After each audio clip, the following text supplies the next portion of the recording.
Praise lord. Scripture time అనేటువంటి ప్రోగ్రామ్‌కు మరొకసారి మీ అందరికీ స్వాగతాన్ని తెలియజేస్తున్నాను. స్క్రిప్చర్ టైమ్ ద్వారా లేవియా కాండం నుంచి అనేక విషయాలు నేర్చుకుంటున్నాము. లేవియా కాండంలో దేవుడు తన హృదయాన్ని మనకు తెలియజేస్తూ ఉన్నాడు. మన పట్ల ఆయన చిత్తాన్ని, ఆయన ప్రణాళికలను మనకు తెలియజేస్తూ అనేకమైన వాక్యము, అనేకమైన విషయాలు అక్కడ బోధించడము మనం చూస్తున్నాం. దేవుడు ఇజ్రాయెల్ ప్రజల గురించి చాలా ఆసక్తిని కనపరుస్తున్నట్టుగా చూస్తున్నాము. ఎందుకంటే ఇజ్రాయెల్ ప్రజలను తన స్వాస్థ్యంగా ఆయన మార్చుకున్నాడు. మరి ఇజ్రాయెల్ ప్రజలు మాత్రమే కాదు ఆయన స్వాస్థ్యము, ఆయన రక్తంలో కడగబడిన ప్రతి ఒక్కరు కూడా ఆయన స్వాస్థ్యంగా పిలువబడుతున్నారు. ఈరోజు ఆయన రక్తంలో విమోచించబడిన మనం కూడా ఆయన స్వాస్థ్యంగా పరిగణించబడుతున్నాము. ఈరోజు మనము ఆయన స్వాస్థ్యంగా ఉన్నాం కాబట్టి మన కొరకు కూడా ఇవి వ్రాయబడ్డాయి అనే విషయాన్ని మనం అర్థం చేసుకోవాలి. మరి లేవియా కాండం 14వ అధ్యాయం నుంచి చాలా విషయాలు నేర్చుకుంటున్నాము. మరికొన్ని విషయాలు ఈరోజు నేర్చుకోవడానికి ప్రయత్నించేద్దాము. లేవియా కాండంలో 14వ అధ్యాయంలో ఒక కుష్ఠరోగి ఎలా స్వస్థపరచబడాలి, ఎలా ఐడెంటిఫై చేయబడాలి, ఎలా పరిశుద్ధపరచబడాలి అనే విషయాన్ని మీతో మాట్లాడాను. మరి లేవియా కాండంలో అనేక విషయాలు ఉన్నాయి 14వ అధ్యాయంలో. మరి ఒక్కటొక్కటిగా నేర్చుకుంటున్నాము. మీరు కూడా అర్థం చేసుకుంటున్నారని, మీరు కూడా నేర్చుకొని ప్రభువులో ఆనందిస్తున్నారని, బలపరచబడుతున్నారని నేను నమ్ముతున్నాను. మరి 14వ అధ్యాయంలో మరికొన్ని విషయాలు నేర్చుకోవడానికి ప్రయత్నించేద్దాం. 14వ అధ్యాయం 33 నుంచి 35 వచనాల దేవుని మాటను ఒకసారి మనము ధ్యానిద్దాం.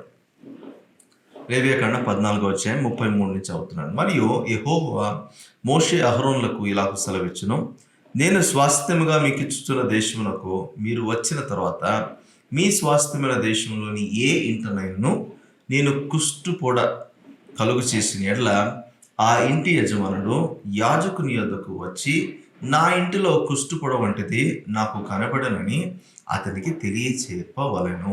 ఈ మాటను మనం ఒకసారి అర్థం చేసుకోవడానికి ప్రయత్నించేద్దాం. ఎందుకంటే ఇజ్రాయెల్ ప్రజల్లో కుష్ఠు రోగం అనేటువంటిది సాధారణమైన విషయం కాదు.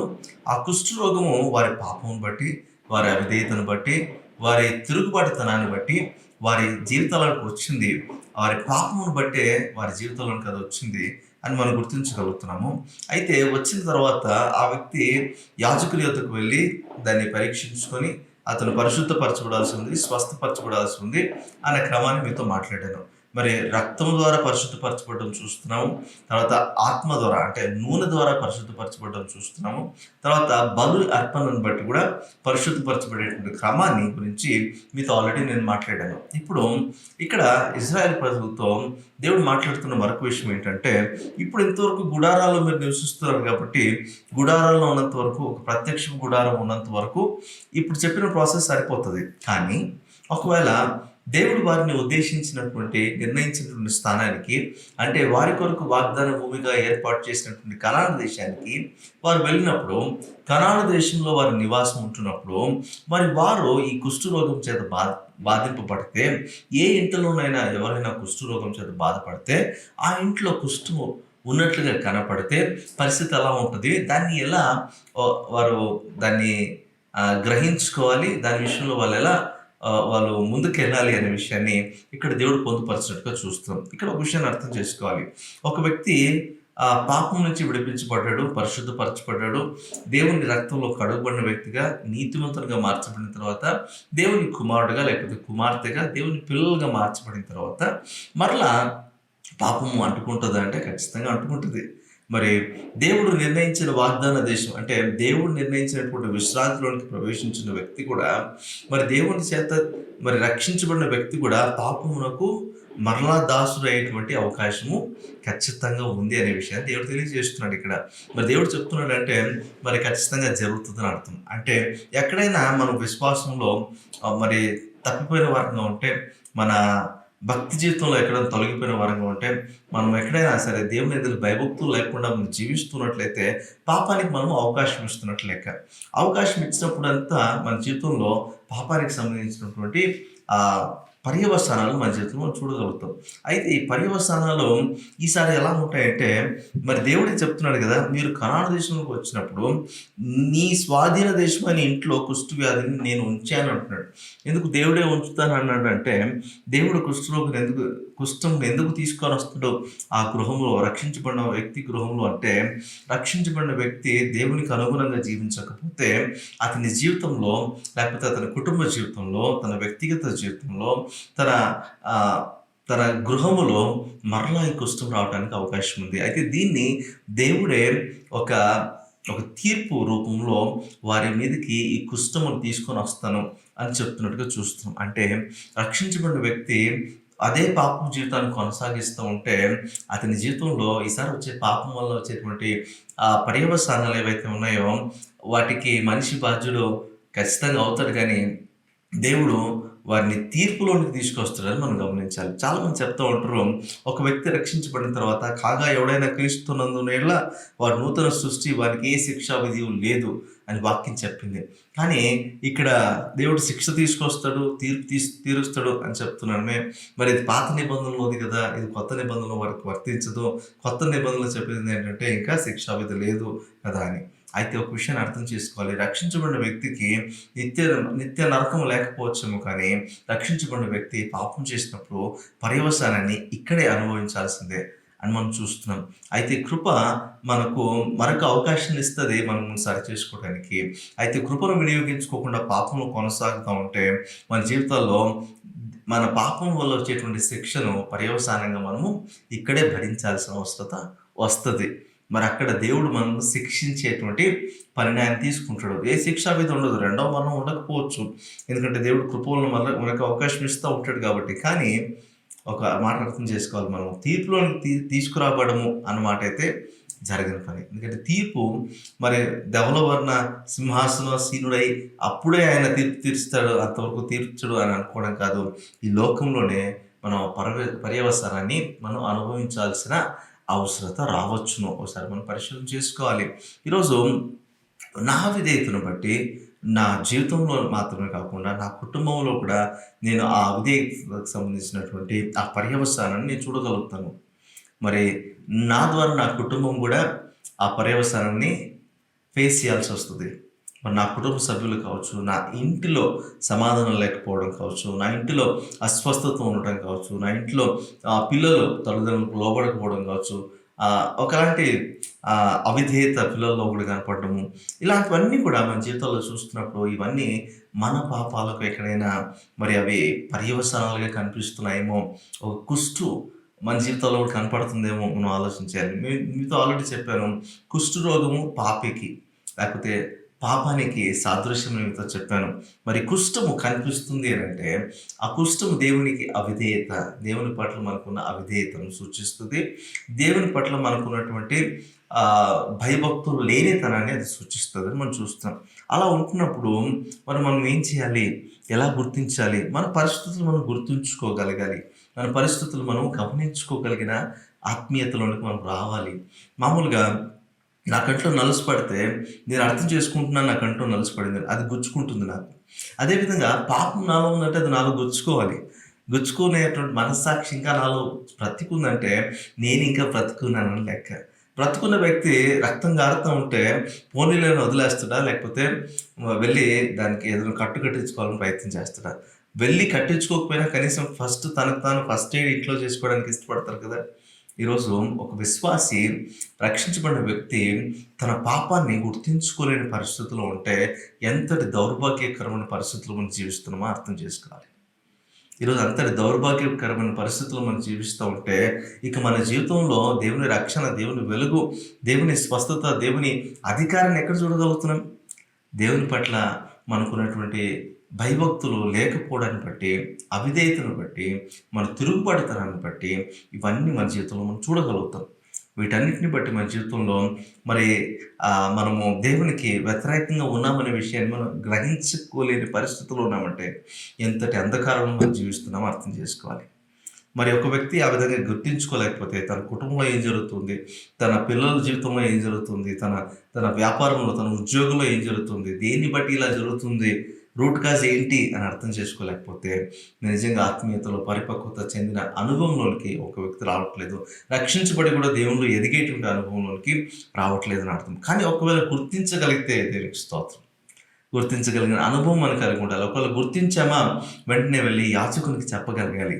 యాజకుడిని పిలిపించుకొని మరి దాని విషయంలో ఒక రక్షణ కార్యాన్ని మన జీవితంలో చూడటానికి అవకాశం ఉంటుంది. అంటే ప్రతి కుటుంబానికి ఆ కుటుంబ యజమానే ఒక యాజకుడని చూస్తాం. ఆ యాజకుడు మొదటగా ప్రార్థించగలగాలి. ఒకవేళ తన శక్తికి మించిన ఒక పని అనిపించినప్పుడు తన యాజకుని దగ్గరికి వెళ్ళగలగాలి. మరి యాజకుడు అనేప్పుడు పాస్టర్ దగ్గర గురించి నేను మాట్లాడుతున్నాను. మరి మీరు ఏ సంఘానికి వెళ్తున్నా కూడా మీ పాస్టర్‌తో మీరు సంప్రదించాల్సి ఉంటది. ఒకవేళ ఈ పరిస్థితిని నా కుటుంబంలో నేను చూస్తున్నాను, నా వ్యక్తిగత జీవితంలో నేను చూస్తున్నాను, నా పిల్లల జీవితంలో నేను చూస్తున్నాను, నా జీవితంలో వీటిని నేను గమనిస్తా ఉన్నాను అని మీరు చెప్పగలిగినప్పుడు మీ పాస్టర్ మిమ్మల్ని బట్టి సంతోషించేవారుగా ఉంటారు. నా గొర్రె లేకపోతే నా చర్చ్‌లో ఒక సభ్యుడు దీన్ని గుర్తించగలిగిన ఆత్మీయ స్థాయికి వచ్చాడంటే ఆ పాస్టర్‌కి మరి సంతోషం అనిపిస్తది. మరి దేవుడి పరిచర్యకు చేస్తున్నటువంటి ఆ పరిచారకుడు మరి సంతోషించే అనుభవం ఉంటది. ఒకవేళ ఆ పరిచారకుడు ఇంటిని దర్శించి ఆ విధంగా ఆ కుటుంబాన్ని బలపరచాల్సిన అవసరము ఎంతైనా ఉందనే విషయాన్ని దేవుడు అక్కడ తెలియజేస్తున్నట్టుగా చూస్తాం. మరి మామూలుగా చూస్తే ఆధునిక శాస్త్రీయ దృక్కోణంలో మామూలుగా ఈ చిన్న చిన్న విషయాలే, చిన్న చిన్న పాపాలే మరి చాలా పెద్ద పర్యవసానాలకు గురి చేస్తాయని చూస్తున్నాం. చిన్న చిన్న పాపాలు, చిన్న చిన్న విషయాలు మనము నెగ్లిజెంట్ చేయటానికి వీల్లేదు. వాటిని నెగ్లెక్ట్ చేయటానికి వీల్లేదు. అలా మనం నెగ్లెక్ట్ చేస్తున్నామా భారీ మూల్యాన్ని మనం చెల్లించుకోవాల్సిన అవసరం వస్తది. అందుకే మనము జాగరూకత కలిగి మనము దాని విషయంలో వాటిని చక్కగా మనం వివేచించగలిగిన కృపను దేవుని ఎదురు నుంచి మనం పొందుకోవాలి. ఒకవేళ వివేచించలేకపోతున్నామా దైవజనుడి దగ్గరకు మనం రావాలి. దైవజనుడి యొక్క రోల్ కూడా ఇక్కడ మీకు తెలియచేయాలని ఆశపడుతున్నాను. దైవజనుడు ఏం చేయాలి అంటే మొదట 36-38 వచనాలు దేవుని మాటను ఒకసారి చూద్దాం. 36-38 అప్పుడు ఆ ఇంట నుండి యావత్తును అపవిత్రము కాకుండానట్లు యాజకుడు ఆ కుష్టుపొడను చూచుటకు రాకమునుపు అతడు ఆ ఇల్లు వట్టిదిగా ఆజ్ఞాపింపవలెను. ఆ తర్వాత యాజకుడు ఆ ఇల్లు చూచుటకై లోపలికి వెళ్ళవలెను. అతడు పొడ చూచినప్పుడు ఆ పొడ ఇంటి గోడలందు పచ్చగా దాలుగానైనను ఎర్ర దాలుగానైనను ఉండు పల్లపు చారలు గలది గోడ కంటే పల్లముగా ఉండిన ఎడల యాజకుడు ఆ ఇంటి నుండి ఇంటి వాకిటికి బయలు వెళ్ళి ఆ ఇల్లు 7 దినములు మూసి ఉంచవలెను. యాజకుడు చేయాల్సినటువంటి ధర్మాన్ని అక్కడ దేవుడు తెలియజేస్తున్నట్టు చూస్తున్నాం. ఆ యాజకుడు ఒక ఇంట్లో ఈ కుష్ఠము కనపడుతుందని అంటే ఆ కుటుంబ సభ్యులు ఎవరో ఒకరు ఆ విషయాన్ని తెలియజేసినప్పుడు ఇంట్లో వాళ్ళందరినీ బయటపెట్టి తను వెళ్ళి లోనికి వెళ్ళి చెక్ చేసి ఎక్కడెక్కడ కుష్ఠం ఉంది, మరి ఏ గృహంలో ఎంతవరకు అఫెక్ట్ అయి ఉన్నారు అని మొత్తం గమనించిన తర్వాత ఒకవేళ ఎక్కువగా అఫెక్ట్ అయిందని గమనించగలిగితే, గుర్తించగలిగితే అందరినీ 7 రోజులు బయటే ఉంచి పరిశుద్ధపరిచేటువంటి ప్రక్రియను కొనసాగించాల్సిన అవసరము ఉంటుంది. యాజకుడు ఈ పని చేస్తాడని చూస్తున్నాం. మరి యాజకుని యొక్క ధర్మం చాలా ఇంపార్టెంట్. చాలాసార్లు మనం ఇప్పుడు చూస్తూ ఉంటాం కదా, మన సంఘాలలో మరి చర్చ్‌కి వెళ్తారు. చర్చ్‌కి వెళ్ళిన తర్వాత మరి పాస్టర్ ఓన్లీ చర్చ్‌కి మాత్రమే పరిమితంగా ఉంటారు. మరి గృహ కూడికలు చేయరు, లేకపోతే గృహాన్ని దర్శించేటువంటి పని చేయరు. అలా చేయకపోవడాన్ని బట్టి ఒకవేళ సంఘ సభ్యులు ఎవరైనా మరి పాపంలో చిక్కుకుని ఉన్నారేమో, వారి పరిస్థితులు అన్నీ కూడా ఆ విధంగా పాపభూయిష్టంగా జీవిస్తున్నారేమో, అలాంటి పర్యవసానాలు ఎదుర్కొంటున్నారేమో, వాళ్ళుగా దాని నుంచి బయటపడలేని పరిస్థితి. కాబట్టి దేవుని సహాయకుడిగా అంటే దేవుని పరిచారకుడిగా వెళ్ళి వాళ్ళకి సహకరించాల్సిన అవసరత ఎంతైనా ఉంది. మరి దైవజనుడు ఎవరైనా కావచ్చు, ఒక పాస్టర్ కావచ్చు, ఒక ప్రవక్త కావచ్చు, లేకపోతే మీకు నచ్చిన మీ దగ్గరికి వచ్చి మీకు ప్రార్థించగలిగినటువంటి ఒక ప్రార్థన పరుడైనటువంటి యాజకుడు కావచ్చు, లేకపోతే ఒక పరిచారకుడు కావచ్చు, ఒక సువార్థికులు కావచ్చు, ఎవరైనా సరే మీ యొద్దకు రావడము అది చాలా ప్రాముఖ్యంగా అవసరం. మొదటగా మీ చర్చ్ పాస్టర్ అక్కడ రావడం అనేటువంటిది మీ గృహాన్ని దర్శించడం అనేటువంటి చాలా ప్రాముఖ్యంగా అవసరం. అందుకే దేవుడు ఇక్కడ పొందుపరిచిన విషయాలు ఏంటంటే యాజకుడు మరి ప్రార్థనా స్థలానికి మాత్రమే అతను లిమిట్ అయి ఉండకూడదు. అక్కడ మాత్రమే రెస్ట్రిక్టెడ్గా అక్కడే ఉండిపోకూడదు.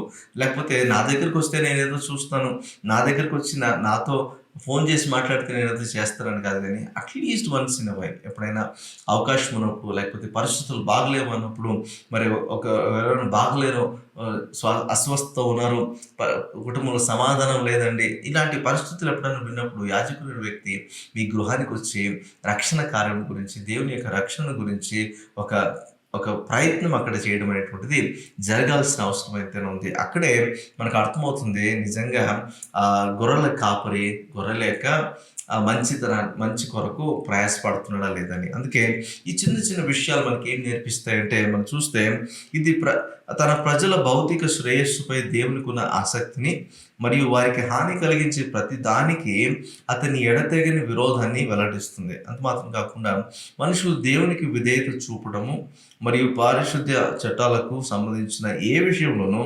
అజాగ్రత్తగా ఉండటం అసాధ్యమని ఇతర విషయాలతో పాటు అవి మనకు బోధిస్తున్నారు అని మనం చూస్తున్నాం. మరి యాజకుడు ఇంటిని పరిశీలన చేసినప్పుడు ఒకవేళ వారు జీవిస్తున్న విధానం తప్పని తెలిసినప్పుడు, లేకపోతే మీరు ఇలా ఉండకూడదు, మీరు ఇలా పాపాన్ని చేయడాన్ని బట్టి, ఇలా అవిధేయత చూపించడాన్ని బట్టి, ఇలా దేవునికి వ్యతిరేకంగా భయభక్తులు లేనితనాన్ని బట్టి మీ గృహంలో మీ పరిస్థితుల్లో ఇలాంటి పరిస్థితులు వచ్చాయి అని గుర్తించగలిగిన వివేచన కలిగినటువంటి ఒక దైవజనుడు మీకు ఉండడం చాలా ప్రాముఖ్యంగా అవసరం. అయితే ఇప్పట్లో మనం చూస్తే ప్రతి దైవజనుడు ఇంటికి వచ్చి స్వలాభం కొరకు ఏదో చేసి వెళ్ళిపోతే అది కూడా మీరు గుర్తుంచుకోగలగాలి. ఎందుకంటే ప్రతి ఒక్క విశ్వాసి కూడా ప్రభువులో ఎదిగేటువంటి అనుభవంలో ఉండాలి. ప్రతి ఒక్క విశ్వాసి కూడా దేవుని వాక్యాన్ని ఎరిగిన వ్యక్తిగా ఉండటము మంచిది. అప్పుడు తనకు తానుగా దేవుని రక్షణ కార్యాన్ని తన కుటుంబంలో విడుదల చేసుకొని ప్రార్థన చేసుకోవడానికి అవకాశం ఉంటుంది. ఒకవేళ అది మీకు మించినదిగా ఉంటే దైవజనుని పిలిపించుకున్నప్పుడు కూడా దైవజనుడు మీ మీద అడ్వాంటేజ్ తీసుకోకుండా, దైవజనుడు దేవుని వాక్యానుసారంగా మరి క్రియలు చేస్తున్నాడా లేదా, వాక్యానుసారంగా మాతో మాట్లాడుతున్నాడా లేదా, వాక్యానుసారంగా మా కొరకు ప్రార్థన చేస్తున్నాడా, వాక్యానుసారంగా మా కొరకు విజ్ఞాపన చేస్తున్నాడా, వాక్యానుసారంగా దేవుని రక్షణ కార్యాన్ని మన జీవితంలో జరిగించడానికి ఆయన ప్రయాసపడుతున్నాడా లేదా అని గుర్తించగలిగినటువంటి బాధ్యత దేవుడు మనకి ఇచ్చాడు. విశ్వాసులుగా మనం గుర్తించుకోలేకపోతే, మనం వాటిని సరిగ్గా మనము పరిశీలనగా చదువుకొని నేర్చుకోకుండా ఉన్నట్లయితే నిజంగా మన దేవుని రక్షణ మన జీవితంలో చూడలేము, మోసానికి మరలా గురైపోతాము. మన దైవజనులు కూడా అర్థం ఉంటున్నారు. ఈసారి మనం పరీక్షించుకోవాల్సిన అవసరం ఎంతైనా ఉంది. మరి ఇలాంటి పరిస్థితుల్లో దేవుడు యాజకులకు ఇచ్చినటువంటి ఆ ధర్మాన్ని యాజకుడు పాటిస్తే మరి ప్రతి కుటుంబంలో కూడా దేవుని రక్షణ కార్యం జరగడం చూస్తాము. ప్రతి కుటుంబంలో కూడా ఎవరు కూడా పాపం యొక్క పర్యవసానాన్ని ఎవరు అనుభవించాల్సిన అవసరం ఉండదు. ప్రతి ఒక్కరు రక్షించబడతారు. ఏ విధమైనటువంటి అస్వస్థత కానీ, ఏ విధమైనటువంటి తెగులు కానీ వారు కూడా సమీపించదు. కీర్తనలు 91వ కీర్తనలు మనం చదువుతాం కదా, మరి ఏమంటారు అక్కడ, సర్వశక్తుని విశ్రమించేటువంటి అనుభవంలోనికి ఒక వ్యక్తి రావాలి. మహోన్నతుని చాటును నివసించువాడే సర్వశక్తునిను విశ్రమించువాడు. రక్షించబడిన మనము మన ఇష్టానుసారంగా జీవించడానికి కాదు దేవుడు మన కొరకు రక్షణ కార్యం చేసింది. మన జీవితంలో మన పాపానికి అవకాశం ఇవ్వకూడదు. పరిశుద్ధంగా జీవించడానికి మనం ప్రయాసపడాలి. పరిశుద్ధత మరి మనం కొనసాగించాలి మన జీవితంలో.